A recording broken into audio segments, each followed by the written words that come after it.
Home repossessions have gone through the roof in Ireland in the last year. In fact, repossessions of residential properties in Ireland for the first 9 months of 2015 were up a whopping 80% from all of 2014 put together. Pretty high.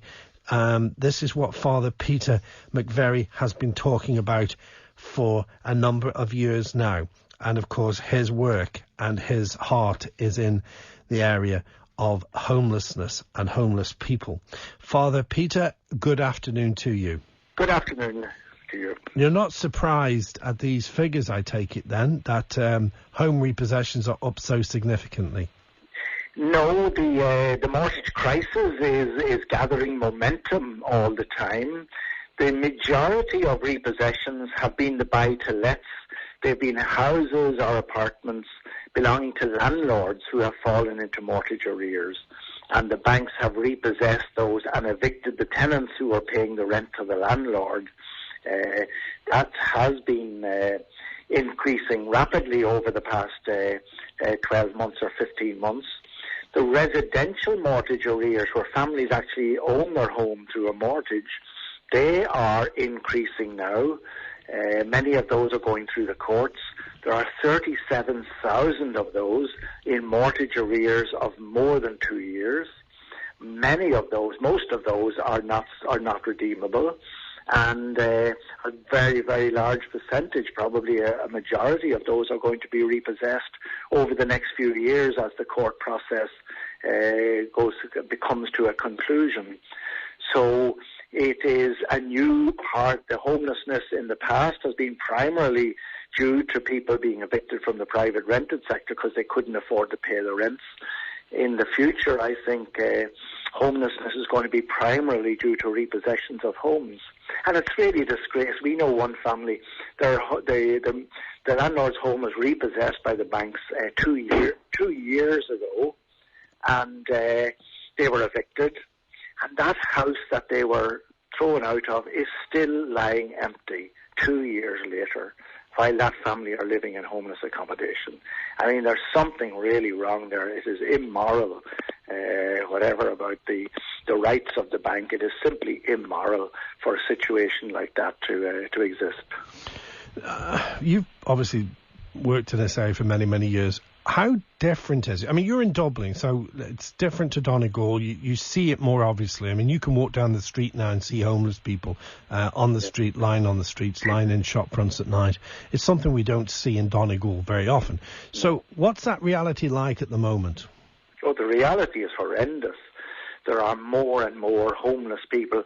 There are 1,500 more homeless people registered today than there were 12 months ago.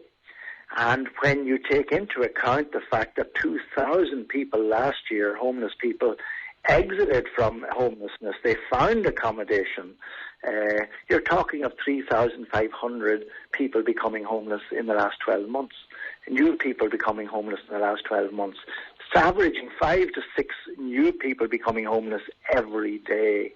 The situation is horrendous. And what can you do for them? What do you do for them? We run 14 hostels where we can provide people with temporary accommodation, somewhere between 1 night and 6 months. We also have about 150 apartments, and we can help people. We can help homeless people exit out of homelessness into one of those apartments. When we give somebody a key to the apartment, we give them the key for life. It becomes their home. They have a lifelong tenancy, and they are no longer homeless. That's primarily for what we do for homeless people. But it's only a drop in the ocean. And that must mean so much to somebody handing that key. Oh, you would, to see the joy and the smile on their face when they walk into a brand new, beautiful apartment. And they're told they can have this for as long as they want it. It really is a dream come true for homeless people. When you're homeless, at the moment you see no light at the end of the tunnel.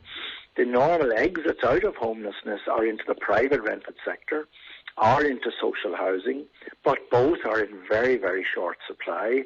So people becoming homeless today see no light at the end of the tunnel. They feel this is going to go on for year after year after year. So if somebody is told, look, we have an apartment for you, we'll bring you up there tomorrow, it's like winning the lotto. What do you say to people who are going before the courts? I mean, we've got advocacy groups now in Ireland that try to help people who go to court and try and help. There are people who are advising you to challenge these, to make the banks come up with the documents, come up with the contracts. Some of them, as you know, sold debts on and they don't seem to be finding the contracts, and that's causing problems for them when they get to court. What kind of advice do you offer? Well, we advise people in that situation to get expert advice. We are not experts in that area, but certainly the advice is, first of all, you engage with the lender, the bank or financial institution. You don't ignore their letters. You don't bury your head in the sand. You engage with them, and then you get professional advice to deal with this, because without that, you're absolutely powerless. The banks are going to have top-rate lawyers arguing their case in court, and unless you have professional advice to help you and perhaps to argue your case in court, you're on a loser straight away. So engage with the financial institutions and seek professional help, yes.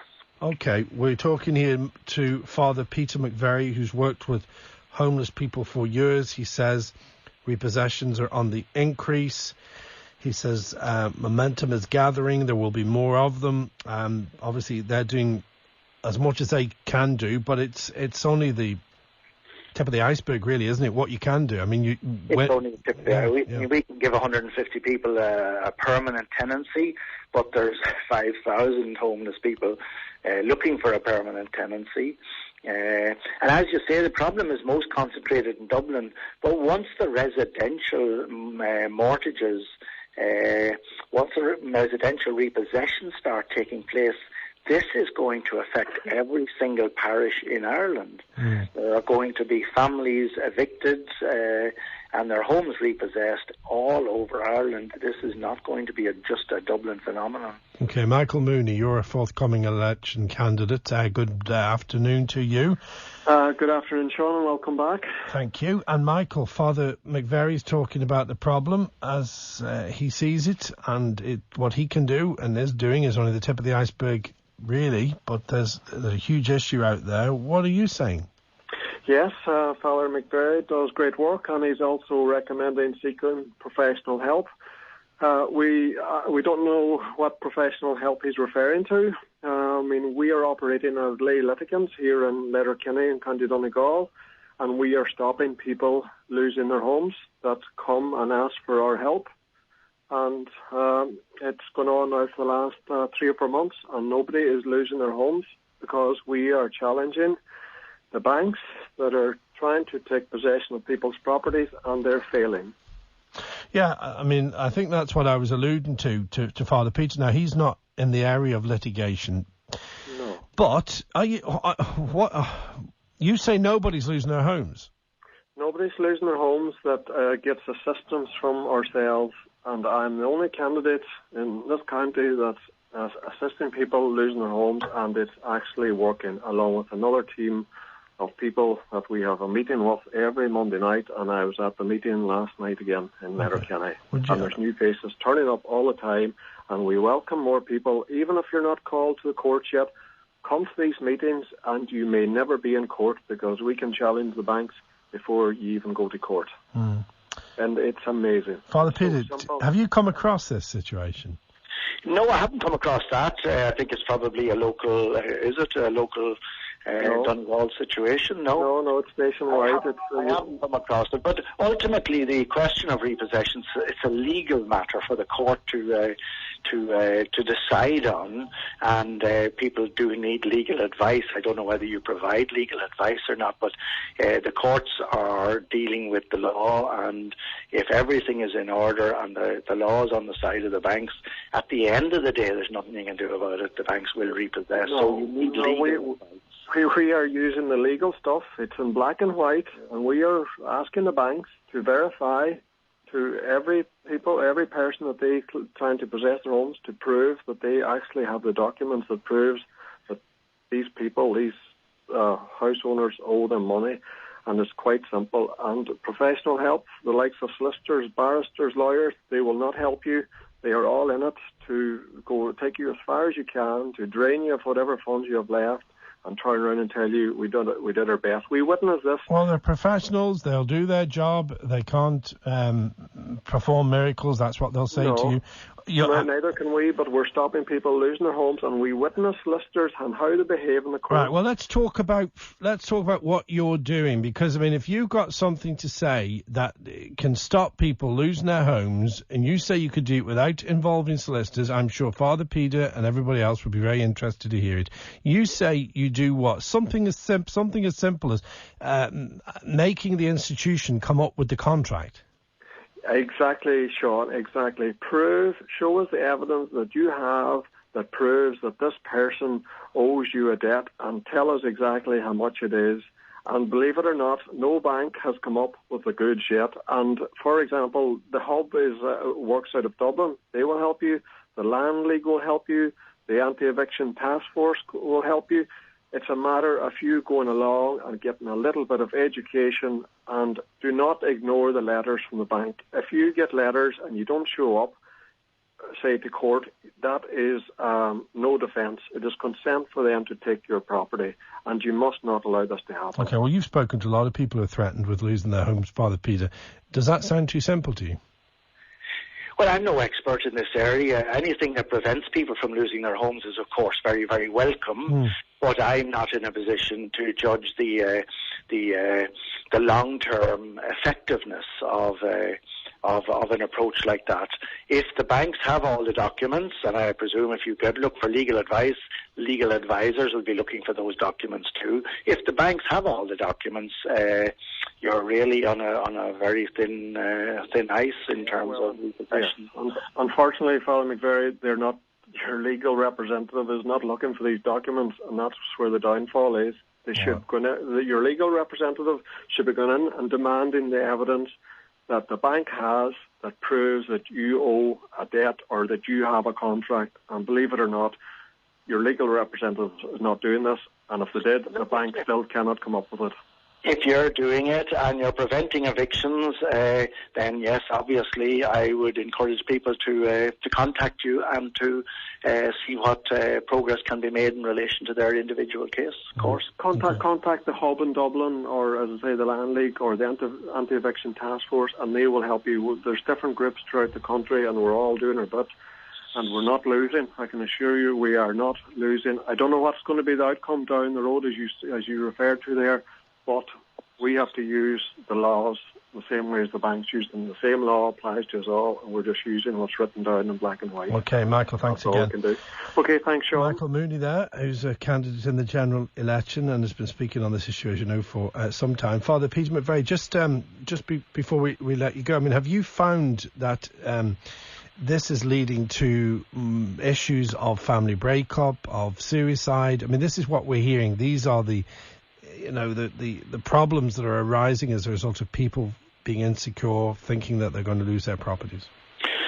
I don't know. I'm sure that's probably the case. I wouldn't be sufficiently familiar with that, but obviously there are tens of thousands of families out there who are seriously worried about how long they're going to be able to remain in their home and what happens to them after their home is repossessed. So there's huge stress, huge tension on parents who are in that very precarious situation.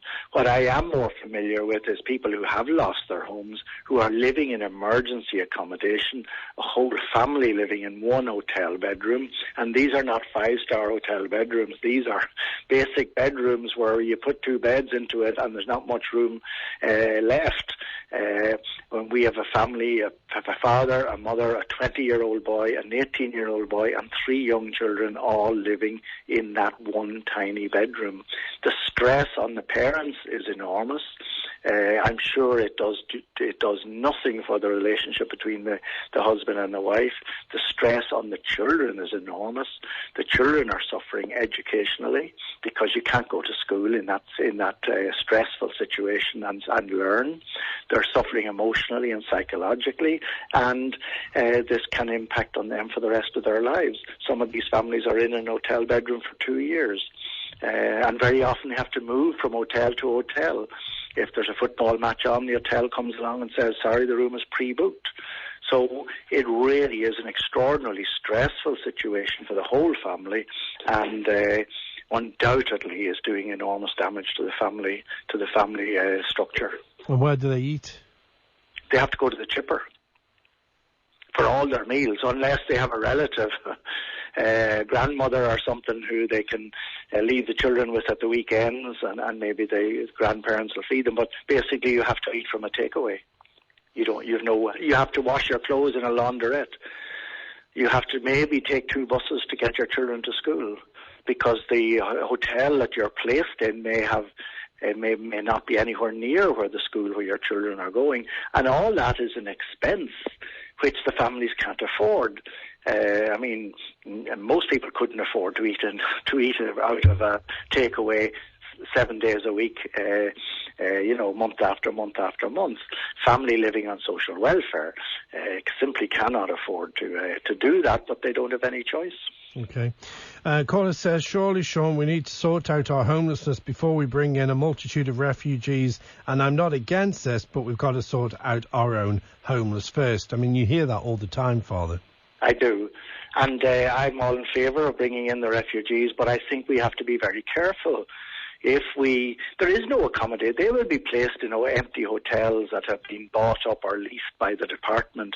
Where they go after that is a huge problem. There is no accommodation to move them on to. And if whatever accommodation becomes available, if it's seen that they are getting preference over our own homeless people, then I think we are building a very divided and potentially a very racist society. So I think we have to be very careful that we treat our own homeless people and the Syrian refugees in terms of accommodation, that we treat them equally. Okay, Father, thank you for joining us.